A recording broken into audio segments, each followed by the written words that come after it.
বন্ধুরা আবার চলে এসেছি নতুন একটা ভিডিও নিয়ে তোমাদের সামনে। দেখতে পাচ্ছ আমাদের আরও যে কন্টেনার দুটো সেট হয়ে গেছে, নিজে হাতে তৈরি করা।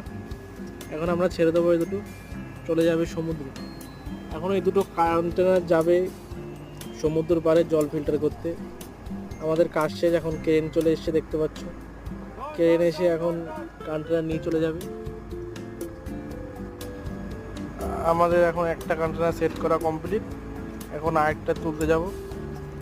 এটা প্রায় দেখুন একটু সমস্যা হচ্ছে, লাগাচ্ছে। দ্বিতীয় কন্টেনার তুলতে আসছে। এই যে দেখুন আমরা কন্টেনারের উপরে আছি। এখন কন্টেনারটা বেঁধে দেবো, বেঁধে দেওয়া হয়ে গেছে। এখন এটা আস্তে আস্তে গাড়িতে উঠে যাবে। ড্রাইভার বলছে এখন এটা কী করা যায়। আসলে হয়েছে কি, একটু আটকে গেছে।